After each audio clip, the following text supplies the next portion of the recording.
Вас вітае проект «Будучня», агляд найноўшых і найцікавейшых навінаў свету навукі на канале «Нямецкая хваля». На пачатку тэмы сённяшняй праграмы. Назад на радзіму. Перасмешнікі маюць зноў засяліць галяпагоскія выспы. Разумны груз. Пасылкі будуць самастойна знаходзіць найхутчэйшы шлях да адрасата. І ботакс. Ці дапаможа ад эпілепсіі атрутнае рэчыва, якое паражае нервовую сістэму? Каб зазірнуць у будучыню, не абавязкова быць прадказальнікам. Даследнікам клімату гэта таксама пад сілу. Малады навуковец, якога мы прадставім вам сёння ў серыі «Бліскучы інтэлект», хоча ведаць, наколькі дакладна можна будзе прадказваць змены клімату на наступныя 10 гадоў. Ён адзін з маладых навукоўцаў з усяго свету, якія жывуць у Нямецчыне. Незвычайна тое, што нямецкае навуковае таварыства фінансава падтрымлівае яго ў межах гэтак званай праграмы імя Эми Нётер. Мая калега Мабель Гундлях сустрэлася з аўстралійцам у Кілі.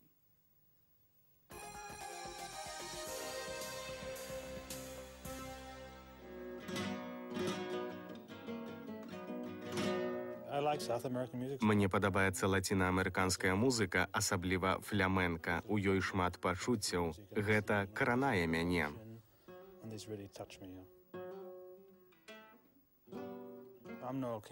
Мяне завуць Ноэл Кінлісайд. Я аўстраліец.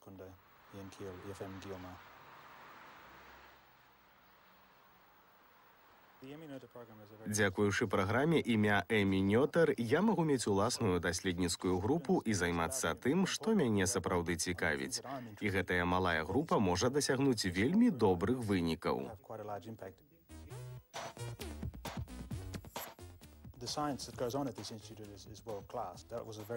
У інстытуце вядуцца доследы сусветнага маштабу, таму я прыехаў сюды. Першае, што людзі бачаць, мінаючы інстытут, гэта цюлені ды акварыум.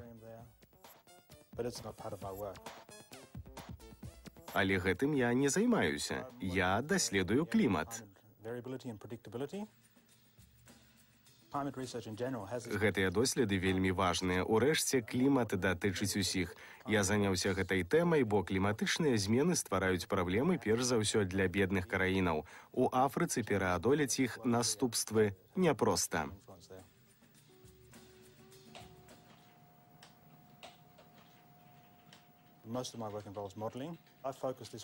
Цяпер я даследую кліматычныя змены на поўначы Атлантычнага акіяну і спрабую скласці прагноз на будучыню.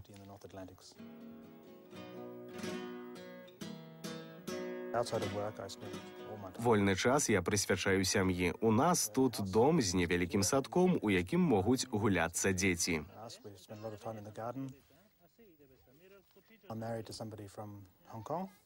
Мая жонка з Ганконгу, таму дома мы размаўляем на мяшанцы з 4 моваў. Я размаўляю з дзецьмі па-гішпанску, жонка па-кітайску. Паміж сабой дзеці размаўляюць па-нямецку, а я з жонкай па-ангельску.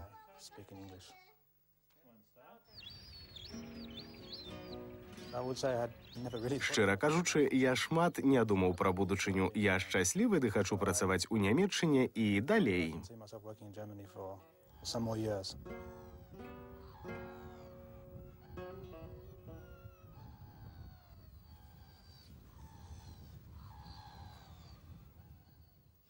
На першы погляд, перасмешнік проста малая птушачка, якая не выглядае ні асаблівую, ні значную.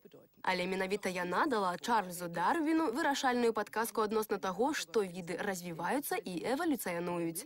Цяпер гэтак званым галяпагоскім перасмешнікам пагражае знікненне. Навукоўцы хочуць выратаваць птушак з дапамогаю іх продкаў.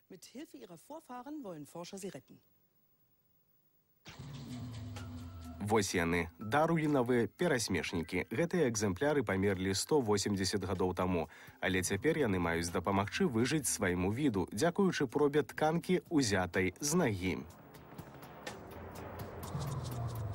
Ва ўніверсітэце Цюрыху біёлях Пакіта Гёк Рыхтуе унікальны ўзор для аналізу ДНК, бо ДНК гэтай мёртвай птушкі ўтрымлівае важную інфармацыю, якая можа дапамагчы перадухіліць выміранне галапагоскіх перасмешнікаў. Адзін з гэтых відаў, флёрыанскі перасмешнік, ужо практычна вымер. Засталіся толькі некалькі дзесяткаў птушак на выспах Чэмпіён ды Гарднер.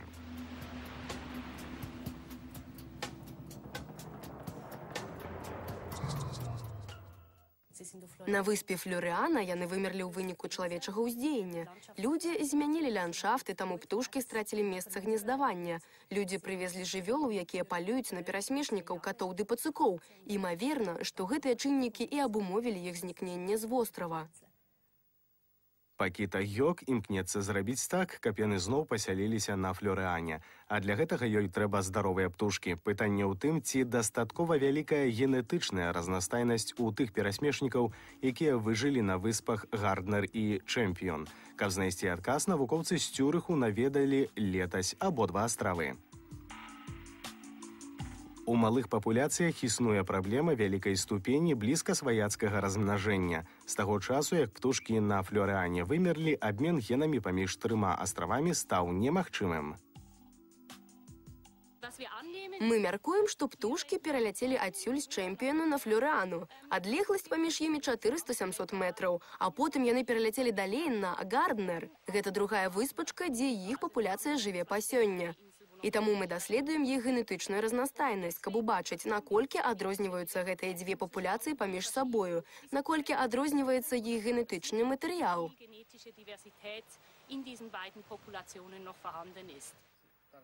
Лавіць перасмешнікаў вельмі лёгка. Цікаўнасць змушае іх ляцець да лягеру навукоўцаў проста ў пастку. Потым птушкам даводзіцца трохі пацярпець. Навукоўцаў цікавяць іх вонкавыя прыкметы, такія як вага, узрост і памер. У канцы спадарня Гёк надзяе ім колцы. Толькі так яна зможа адрозніць іх пазней. Але найважнейшае ў гэтым праекце аналіз крыві. Птушыную кроў бяруць для аналізу ДНК і каб вызначыць ступень генетычнай разнастайнасці. Гэтую працу Пакіта Гёк выконвае ў Цюрыху. Яе цікавіць не толькі параўнанне абедзвюх папуляцыяў. Яна хоча даведацца, наколькі сённяшнія флёрыанскія перасмешнікі адрозніваюцца ад перасмешнікаў часоў Дарвіна. Вынікі, атрыманыя з дапамогай кампутара, даюць надзею на тое, што птушкі зноў паселяцца на выспе.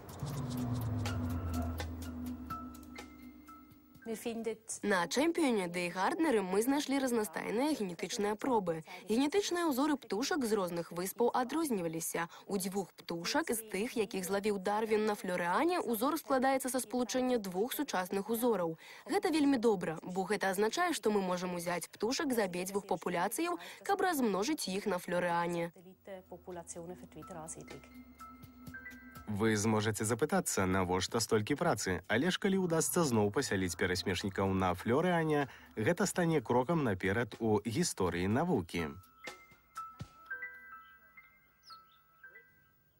Галапагоскія перасмешнікі сталі імпульсам да стварэння знакамітай працы паходжання відаў. Я вітаю ў студыі Джейсона Данлапа, даследніка эвалюцыі з прыродазнаўчага музея ў Берліне. Дык няўжо перасмешнікі былі для Дарвіна важнейшыя за знакамітых зяблікаў? Так і ёсць. У першую чаргу заўсёды ўзгадваюць зяблікаў, але ж менавіта адрозненні паміж рознымі відамі перасмешнікаў падказалі Дарвіну ідэю тэорыі эвалюцыі. На Зямлі існуюць каля 10-20 мільёнаў відаў раслінаў і жывёлаў. Гэтыя ацэнкі вельмі моцна разыходзяцца. На вашую думку, ці добра вывучаны гэты аспект разнастайнасці відаў? Так, што да некаторых групаў, але, напрыклад, мы не ведаем, колькі відаў беспазваночных жывёлаў існуе на Зямлі. Працы тут не пачаты край. А ці ёсць цэнтралізаваны банк звестак з інфармацыяй пра ўсе вядомыя віды? Для некаторых групаў так, але не для ўсіх. 34 тысячам відаў пагражае знікненне, але пра існаванне шмат якіх відаў мы нават не ведаем і таму не можам сказаць, ці пагражае ім выміранне, праўда? Так, гэта для нас адна з найвялікшых праблемаў. Пакуль мы не вывучым гэтае пытанне, то не зможам сказаць, якім відам пагражае выміранне, а якім не. З гэтых мільёнаў відаў, якія існуюць, мы хочам сёння звярнуць вашу увагу на 3. Мы выбралі іх з вашай дапамогаю. У год Дарвіна мы папрасілі вас дасылаць нам фотаздымкі дзіўных або асабліва прыгожых жывёлаў ды раслінаў, у тым ліку і павукоў. Гэтага павука даслала нам Эльза Якайт з Расіі. Спадару Данлап, павукі ваш канёк. А гэты павук нават прынёс сабе ежу. Што вам асабліва падабаецца ў ім? Гэта так званы вельветавы павук. Ён мае незвычайны колер, гэта самец. Ён моцна адрозніваецца па выглядзе ад самкі. Самкі утрая большыя за самцоў і цалкам чорныя. Чаму самцы настолькі адрозніваюцца, запытаецеся вы, бо ім даводзіцца вылазіць са сваіх норак і шукаць самак. Гэта вельмі небяспечна, таму яны маскуюцца. Паводле афарбоўкі самцы падобныя да баговак. Гэтая чорна-чырвоная афарбоўка мае папераджальную функцію. Яна нібы гаворыць: увага, я магу быць атрутным, калі ласка, не еш мяне, не дакранайся да мяне. Большасць людзей баіцца павукоў, прынамсі яны ім непрыемныя, але ж роля павукоў у прыродзе вельмі важная. Так, сапраўды, яны з'ядаюць шмат інсектаў і тым самым падтрымліваюць іх баланс у прыродзе, бо інакш нас бы замучылі камары і іншыя малапрыемныя жамяра. О, лепш не трэба. А ў нас ёсць яшчэ адзін здымак. Здымак нумар 2. Яго нам даслаў Вольфганг Прэслер з Філіпінаў. На ім вельмі шмат ракавінак. Што яны могуць распавесці нам пра эвалюцыю? Гэта вельмі цікавае пытанне. На здымку відаць самыя розныя віды ракавінак. Падобныя віды знаходзяць і ў форме выкапняў. На падставе такіх выкапнёвых знаходак можна сказаць, які раней быў клімат. Ці змяніўся клімат з таго часу? Было ў гэтым рэгіёне раней цяплей альбо халадней? У нас ёсць яшчэ адзін прыгожы здымак, напраўду вельмі сімпатычны. Яго даслаў нам наш глядач з Таіланду, Фелікс Эглі. Здаецца, гэта вусень, але ж ён стараецца выглядаць так, каб яго прынялі за іншую жывёліну. Навошта гэты спектакль? Чаму ён мае такі выгляд? Гэта алеандравы вусень, вельмі цікавае стварэнне. Ён імкнецца выглядаць падобна да змяінай галавы. Таксама свайго кшталту маскавання. Яго вочы месцяцца спераду, нібы ў малой змяі. У гэтым ён і хоча нас пераканаць. Гэта мае адпужваць птушак ды іншых драпежнікаў.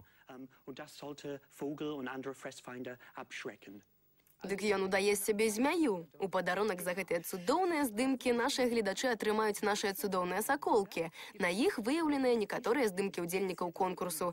Спадару Данлап, год Дарвіна падыходзіць да канца. На вашу думку, якія яго вынікі? Вучэнне Дарвіна тлумачыць, як разнастайнасць відаў на зямлі стала магчымай. Мы хочам захаваць разнастайнасць відаў, таму год Дарвіна дае нам добрую магчымасць падумаць пра біялагічную разнастайнасць. Так, мы абавязкова падумаем пра гэта. Шчыра дзякуй за гутарку. Вам дзякуй. Штодня мільёны аўтамабіляў, пікапаў, цяжкавікоў, цягнікоў ды караблёў ездзяць або плаваюць па Нямецчыне, развозячы разнастайныя тавары.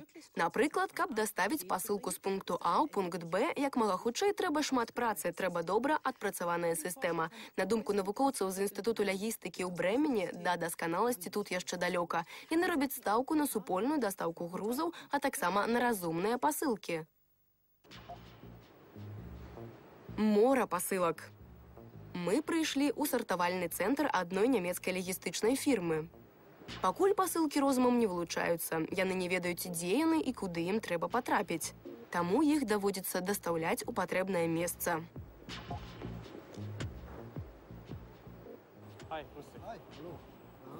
Але нарэшце яны мусяць паразумнець. У гэтым канцэрну дапамагае Крыстыян Горльд з Брэменскага інстытуту лагістыкі БІБА. Пасылкі маюць самастойна камунікаваць з робатамі ды транспартэрамі, а потым нават з цяжкавікамі. Апрача таго, у будучыню грузавыя кантэйнеры будуць адпраўляць толькі тады, калі яны цалкам загружаныя. Цяпер у Нямецчыне кожны трэці цяжкавік едзе паражніком. Тут, у Брэменскім інстытуце лагістыкі, навукоўцы зрабілі першы крок да стварэння разумных пасылак. Роботы і пасылкі камунікуюць праз радыёсігналы. У кожнай пасылцы усталяваны чып з усёю патрэбнай інфармацыяй. Напрыклад, мне трэба ў Гамбург не даражэй, чым за 3 еўра. Чып перадае інфармацыю праз антэну на счытвальную прыладу. Яшчэ лепш было б, каб змаглі камунікаваць паміж сабой чып і цяжкавік. Гэта дало б ім магчымасць выбіраць найбольш зручныя ўмовы дастаўкі, але гэта ў будучыні. А пакуль тэхнікі працуюць з кантэйнерамі для транспартавання грузаў. У іх усталёўваюць прылады GPS, каб было вядомае месцазнаходжанне кантэйнераў і радыёперадатчыкі, каб гэтыя звесткі траплялі ў цэнтральную сістэму. На пачатку праекту ўзнікалі складанасці з забеспячэннем электраэнергіяй. Мы забяспечваем іх электраэнергіяй з дапамогай батарэек. Пры гэтым сэнсар паскарэння фіксуе рухі скрынкі так, што скрынка дасылае сігналы толькі ў пэўным, загадзя вызначаным становішчы і перадае звесткі пра сваё месцазнаходжанне на кампутар.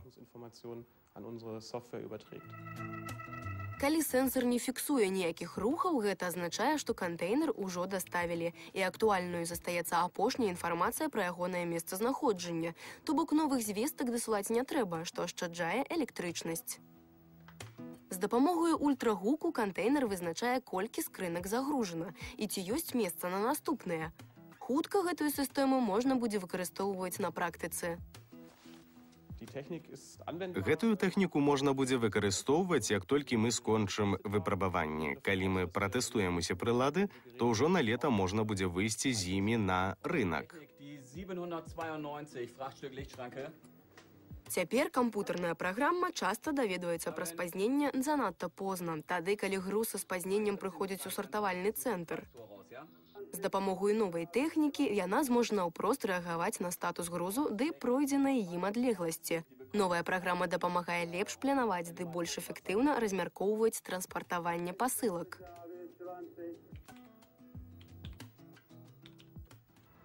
Іншыя аб'екты транспартавання, напрыклад, гэтыя аўты таксама маюць паразумнець.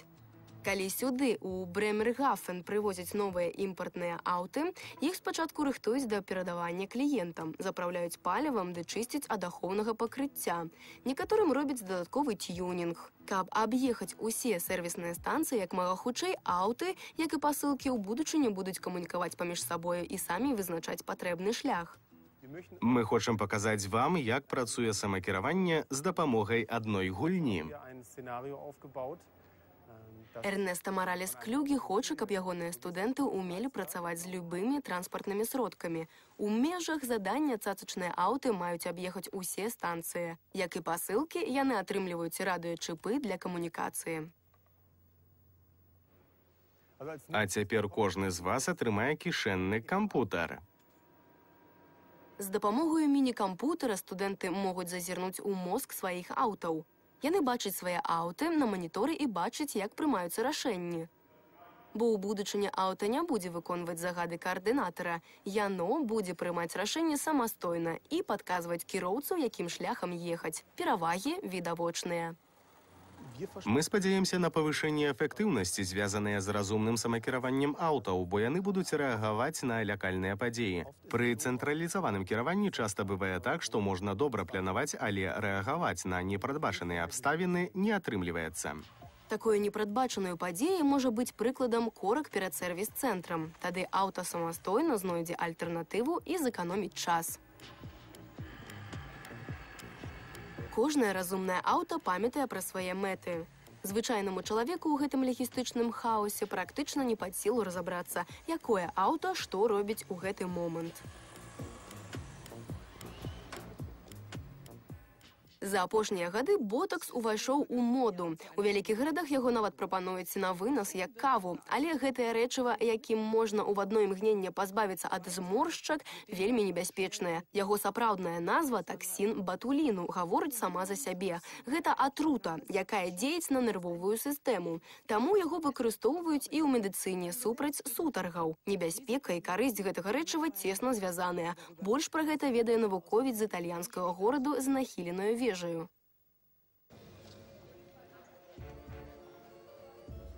Неўролаг Матэо Калеў шмат гадоў вывучае таксіны батуліну, у тым ліку той від, які выкарыстоўваецца для касметычных працэдураў.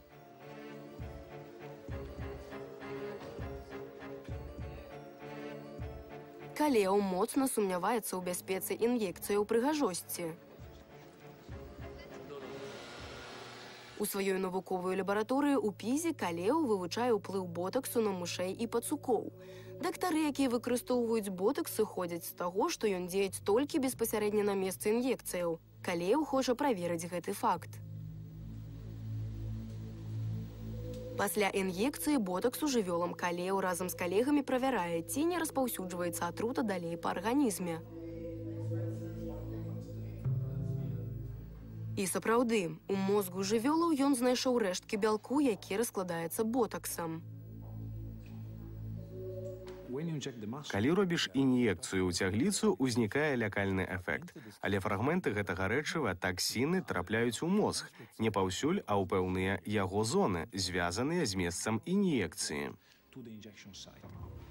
Гэта азначае, што касметычнае выкарыстанне ботаксу трэба перагледзець. Відаць, рэчыва распаўсюджваецца ў арганізме не так, як меркавалася. Таксін батуліну вельмі небяспечная атрута, хаця ў касметалогіі ён выкарыстоўваецца ў малой канцэнтрацыі. Для арганізму ў цэлым рызыкі няма, але ёсць рызыка лякальная, то бок пасля ін'екцыі могуць узнікнуць малыя гематомы. Натуральна, гэтага хочацца пазбегчы, але ж небяспекі ў гэтым няма. Іншыя эксперты настроеныя больш крытычна. Вольфганг Бекер-Брузер, доктар, аптэкар ды вядомы крытык фармаіндустрыі, мяркуе, што вядомыя на сёння больш за 20 ахвяраў таксіну батуліну толькі вяршыня айсбергу.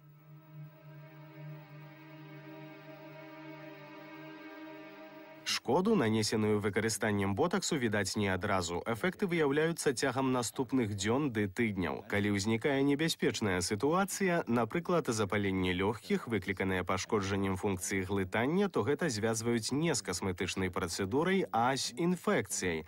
Таму трэба сыходзіць з таго, што насамрэч небяспечныя наступствы і нават смяротныя выпадкі сустракаюцца нашмат часцей, чым пра гэта кажуць.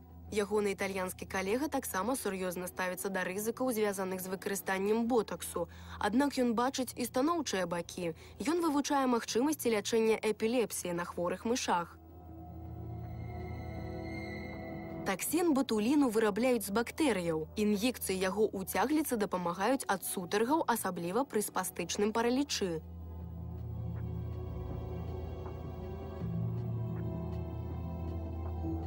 Калео хоча зрабіць яшчэ адзін крок наперад. Таксін батуліну мае дзеяць беспасярэдне ў той зоне мозгу, якая адказвае за адмысловую форму эпілепсіі. Вынікі выпрабаванняў на мышах абнадзейваюць. Адзіная магчымая тэрапія для такіх пацыентаў – гэта выдаліць частку мозгу, але калі ў нас ёсць рэчыва, якое цягам доўгага часу блякуе празмерную яго актыўнасць, гэта б дапамагло знізіць колькасць прыпадкаў і палепшыць стан пацыентаў, якія сёння лічацца безнадзейнымі. Гэта дае надзею людзям з моцнымі парушэннямі рухальнай функцыі, але ўплыў таксіну батуліны вывучаны не да канца. Трэба дакладна даследаваць магчымыя рызыкі. У сённяшнім пытанні гледача ідзецца пра светлыя моманты. Яно прыйшло да нас з Індыі.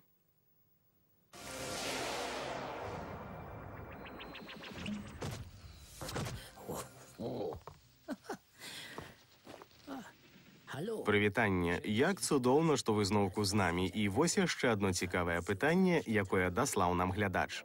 Венкат Рагхаван з Бангалёру хоча ведаць. Што такое светлавыя дыёды?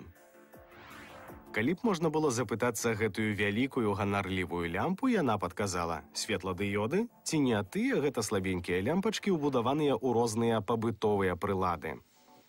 Сапраўды, светладыёды малыя, мініятурныя паўправаднікі, якія свецяцца пад электрычным напружаннем. Але хаця яны і малыя, патэнцыял у іх вялізны, бо лямпачка прадукуе больш цяпла, чым святла.